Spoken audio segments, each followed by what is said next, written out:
Before we begin, viewers are advised that the following content is intended solely for educational and entertainment purposes. What follows is the verbatim courtroom testimony from the federal trial of Sean Diddy Combs, as reported by Inner City Press. Okay, you are not going to believe how the seventh day of the Sean Combs trial unfolded. Forget what you expected. The courtroom was buzzing. Seriously buzzing, but not for more. From Cassie Ventura. Oh, who? 50 Cent. Curtis Jackson just walked in. Wow. Seriously? 50 Cent? Yep. No entourage, nothing like that. Just him in a sharp gray suit holding this slim black folder. Okay, that must have shifted the energy in the room completely. Instantly. Yeah. Electrified. I mean, up until then, it was all about Cassie's allegations. Right, that was the expected focus. So 50 Cent showing up, that's a major pivot. Exactly, and he wasn't there for show. Yeah. He specifically asked to testify under oath. Okay. Said he was there to speak the truth, his truth. Yeah. Then he puts this manila folder on the table. The folder he walked in with? Yeah, and apparently it was packed. Documents, screenshots, voicemails, even photos. Whoa! Actual physical evidence, or copies at least, that's different. You could feel it in the room, apparently. Ugh. Phones lighting up, hashtags starting, but inside the courtroom, total silence. That tangible evidence, it just carries a different weight than words alone, doesn't Yeah, it? it really does. It signals, this isn't just talk. Makes you immediately question what's in there, how the judge sees it. Well, his opening line was intense. Something like, "Someone who trusted me is gone, and I believe the truth needs to be told." And that someone was Kim Porter. Kim Porter, yeah. He talked about the relationship, not like best friends forever, but a connection that started around 2017. Okay, so relatively recent in the scheme of things. Built on mutual respect, private talks. He said she felt she could confide in him, without judgment. Right, establishing that trust is crucial for why she'd share sensitive stuff with him. And the 2017 timeline, that's pretty close to when she died in 2018, adds a kind of urgency. Definitely. So what were these concerns she shared? Terrifying stuff. He testified. Kim told him straight up, "If something happens to me, it won't be an accident." Wow, wow, that's direct. Imagine hearing that from a friend. Then he went into the evidence she'd supposedly shown him. Like what? Screenshots of emails, backups of texts, the whole digital trail, right? A password-protected drive. Password protected, okay. Yeah, and encrypted cloud storage. And voicemails. Including one, he said, that was an anonymous threat telling her to stop digging. Encrypted cloud storage, that's not casual. That suggests she was seriously worried about protecting something. Absolutely. Yeah. And an anonymous threat telling her to back off an investigation. That's deeply sinister. No kidding. Did she say who she thought was behind it? He admitted she didn't have, absolute proof linking Diddy to that specific threat. Okay. But she believed it was him, based on his patterns, his past behavior, Her gut feeling, based on their history. Yeah. Then he brought up something else. Kim was writing a memoir, A memoir. a redemption journal, he Yeah. called it. Not really for the public, but for her kids, so they'd understand her story. Okay.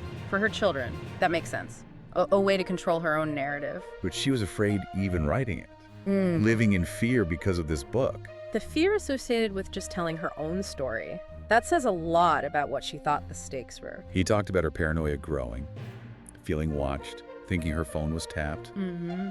seeing suspicious cars, security cameras glitching out. She'd say things like, "He's watching me, I can feel it." That sounds incredibly stressful, constant anxiety. And get this, he mentioned a screenshot. An Uber trip log, supposedly showing Diddy's assistant showing up at her place, uninvited, at 3:41 in the morning. 3:41 a.m., uninvited. That feels like intimidation, deliberate. Right. And 50 said he still has copies, 3 screenshots, and a dated voicemail related to this stuff. The fact he kept that evidence, it adds weight to her state of mind, doesn't it? It wasn't just paranoia if there were things like uninvited visits happening. Then he pulls out a printed email, allegedly from Kim's former stylist, sent just 2 weeks before she died. Okay, what did it say? The stylist, who wasn't named, warned Kim, "Drop the book." Whoa, direct pressure from someone in her circle. Sends a chill down your spine. Yeah. A clear attempt to silence her. Yeah, especially coming from a stylist, someone potentially connected to both her and Diddy. That warning feels significant. But hold on, it gets even darker. How so? The email apparently contained this line. "He bought a gold casket a month ago for you." Wait, what? A gold casket? For her? A month before? That's what he testified. He said he didn't believe it at first. Who would? I mean, no, that's Yeah. bizarre. But then seeing the actual casket at her funeral. He said that made him believe it. That is profoundly disturbing. Whether it was meant as a threat or some kind of weird premonition, buying a casket like that beforehand, it's hard to process. Right. And the hits just kept coming. He testified Kim had video footage. More evidence. Yeah, from Diddy's parties. Describing things he couldn't repeat in court, compromising situations. Okay. Involving who? He named names, big names. Clive Davis, Andre Harrell, a billionaire. Seriously, on video. That's the allegation. All supposedly backed up on a hidden hard drive. Let me guess the drive is missing. Vanished during a supposed burglary. But 50 was insistent it wasn't random. The drive was the target. It was taken. If footage like that actually existed, implicating those kinds of people, that moves way beyond personal disputes. That's high-stakes cover-up territory. He quoted Kim saying, "If I go down, I'm not going down quiet." A warning? And then he shared this encrypted email she sent him. Reads like a spy novel. "If I disappear, if I die, if anything happens to me that feels off, you know who did it, you always will." An encrypted email with a message like that? Wow, that feels like a contingency plan, like she knew something could happen. It really does, almost like a premonition. Then another bombshell. Go on. A file Kim supposedly had titled Masters and Murders. Masters and Murders, what's that about? Her theory, according to 50, was that the deaths of Tupac and Biggie, they weren't just random violence. Okay, this is getting into heavy conspiracy territory. He said she believed they were orchestrated by powerful industry figures because Tupac and Biggie were too outspoken, too powerful, controlling their own legacies. Orchestrated? By who? Why? She allegedly told him they planned to make icons out of dead men because dead men can't sue. That is a chilling perspective. Connecting her fears to Tupac and Biggie. Wow. He said she pieced it together from voicemails, recordings, overheard conversations. A dangerous puzzle, like he said. Very dangerous. Did he offer specifics? He mentioned a specific conversation Kim allegedly overheard, late 90s, Andre Harrell and another executive talking about Tupac being a threat. And Kim apparently took handwritten notes. He also submitted transcriptions of her voice memos. Naming names. Naming Satchel Knight, Andre Harrell, Jimmy Iovine, suggesting they knew about Diddy's role in escalating the tensions back then. So the implication is Biggie's death benefited labels and Diddy financially. That seemed to be the implication, yeah. Locking up publishing, royalties. It's a huge controversial claim. Absolutely. If those notes and memos exist, they could be explosive or, explainable in other ways, but the claim itself is massive. Then he shifted back to Kim's death itself, the inconsistencies. Right, you mentioned that earlier, the report versus what Gene Gills apparently saw. Exactly. Gene Gills reportedly found her on the bathroom floor. Official report. Died peacefully in her sleep. Doesn't match up. No, it doesn't. Then this anonymous email 50 mentioned, claiming the first autopsy found traces of an unusual toxin. A toxin? Yeah, and that this detail was flagged, and then the full report got sealed. He even submitted a redacted copy of what he claimed was that initial report. A possible toxin, a sealed report that raises serious questions, serious red flags. Totally. And remember her assistant's alleged statement, "If I die, suddenly check the cameras, check the vents." Right. Adds another layer of suspicion about the circumstances. He also showed photos of Kim's home after her death. Described it as ransacked. Ransacked? Yeah. Laptops missing, backup drive gone. And this weird sticky note left behind. "Don't forget who you are." Missing electronics, a ransacked place. It points away from a peaceful death, doesn't it? More towards something else. An intrusion. Evidence removal. And the book deal she had. Manuscript turned in. Publisher suddenly goes dark. Lawyers get involved. I guess connects it to Diddy. An NDA allegedly surfaced from a company linked to Diddy's legal team, demanding Diddy's name be removed from the book to avoid a lawsuit. So, suppressing the book, controlling the narrative again. As 50 put it, the truth just vanished. It certainly seems like there were efforts to keep certain information quiet. Then he brought up the custody battle. Diddy's alleged obsession with getting full custody of the twins. Okay. And Kim's fear. He quoted her, "If he ever gets custody, I'm done for. He'll have no reason to keep me around." That's incredibly bleak. A direct expression of fear for her life, tied to custody. She was supposedly planning to move, secretly. But somehow, Diddy found out. How? A PI report allegedly showed Diddy flew to LA just 2 days before she died. Wow. The timing.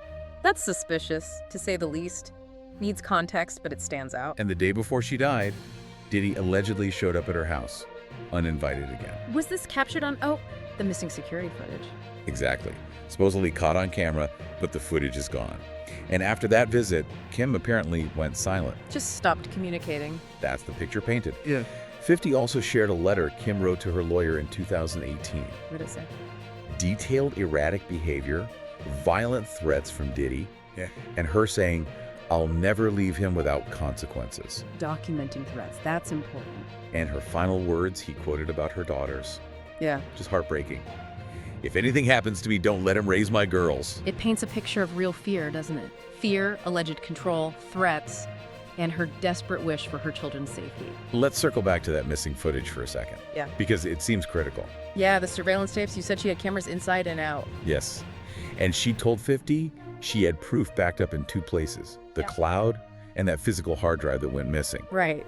And she specifically said, "If something happens to me, they better not say it was pneumonia." Mentioning pneumonia again, like she suspected that would be the cover story. And there's an affidavit, apparently, from the tech guy who installed the system. Confirming the cameras worked, they automatically uploaded to the cloud. Okay, so the data should have existed, at least in the cloud. And this is the really damning part, according to the testimony 48 hours after she died, Yeah. someone remotely accessed the admin controls for her security system. Remotely? From where? From an IP address linked to Revolt Media, Diddy's company. Diddy's company, and the files were wiped. Clean. Wiped, so the cloud backup was deleted. That's the allegation. Yeah. LAPD says the footage is unrecoverable. So 50's asking, who had motive? Who had access? Who could pull that off? Accessing and deleting security footage from an IP linked to his company. I mean, that is potentially the most explosive claim in all of this. Yeah. It directly suggests tampering, concealment. It really does. And there's more. A direct message Kim sent to Al B Sure. days before she died. I'll be sure. Okay. What did it say? Included a voice note. "They know I'm going to talk, I'm scared," and a text. "He keeps asking about my hard drive. I think he's planning something. If I disappear, it wasn't me." Wow. Directly mentioning the hard drive again, her fear, and pointing the finger if she disappears. And Al B, sure, kind of alluded to this publicly back in 2020, right? But this puts it right back in the spotlight. Yeah, those earlier comments suddenly seem much more significant now, don't they? It corroborates her fear, her suspicion about the drive. Then, 50 testified about something that happened to him after Kim's funeral. What? An anonymous threatening phone call saying, "Back off or you'll end up like her." Seriously? A direct threat to him? Yeah. And the burner phone it came from, traced near a Bad Boy Entertainment office. Near Bad Boy. Okay. That implies a connection, at least geographically. How did 50 react? Defiance. Refused to be intimidated. Sharing in court is part of that, I guess. Telling that story in open court definitely sends a message. It underlines the potential danger involved here. So, wrapping up his testimony, he said he owed it to Kim, protecting her legacy. Right. He stressed she wasn't unstable, she was a protective mom who knew things, and his accusations were blunt. Diddy ain't just an abuser. He's dangerous. Not mincing words there. And quoting Kim again, "If anything happens to me, it's him." He also submitted this memo, supposedly from a former label assistant. What did the memo say? Talked about Diddy's obsession with cleaning up messes, Hmm. and had this chilling line, "Dead women don't talk." Dead women don't talk. That is incredibly stark. A disturbing alleged insight into that world. He finished with this analogy, calling it murder in a $1 million suit, urging the court to take the evidence seriously. Powerful imagery. And his last words to Diddy across the courtroom: "You always thought I was playing chess. Turns out I was holding the checkmate." Whoa. Direct confrontation. What was Diddy's reaction? Reportedly, just blank, no reaction. But then, one final gut punch moment. The clerk presented one last piece of evidence. More. What now? A whispered voicemail from Kim Porter, recorded a week before she died. Her voice. What did she say? "If they tell you I died of pneumonia, don't believe it. Check the cameras, check the servers. If you're hearing this, he got to me." Oh my God, her own voice saying he got to me. Found on a protected server. Apparently, even her family didn't know about it. That is unbelievably haunting. Her anticipating pneumonia as the story, telling people to check the tech. It's hard to ignore, Yeah. especially the he got to me part. The courtroom was stunned, apparently. And the fallout since then, immediate firestorm. I bet. Media frenzy. Totally. Social media exploded, headlines everywhere. And it looks like the start of a real unraveling for Diddy's empire. Stockholders, contracts. Yep, stockholder actions, deals getting suspended, brands backing away. The whole narrative shifted. It's not just abuse allegations now. No, it's about the circumstances of her death, potential cover-ups, obstruction. Exactly, a rager of truth. And the judge confirmed all this evidence is moving forward. It's part of the record now. And Diddy, through all this in court. Silent. Just sitting there, seemingly powerless while this all unfolded. Quite the image, a complete shift in control in the narrative. So the key takeaway for you listening, it's the sheer gravity of what 50 Cent laid out. Yeah, it's a lot to absorb. It paints this incredibly disturbing picture, right? Fear, manipulation, maybe silencing, going to extreme lengths. It definitely elevates the questions surrounding Kim Porter's death from suspicion to something demanding a much closer look based on this testimony. It's moved way beyond the initial scope. It's now about a death that feels increasingly suspicious and this idea of truth being deliberately hidden. Which really makes you think, doesn't it, about the power of information, especially when powerful people are involved. Right. What are the risks when you know too much or try to find out too much? And what does it mean for justice, for truth, if that information can just disappear? Right. Or be made to disappear? Yeah. The implications here, they feel bigger than just this one case. It touches on the industry, power dynamics, the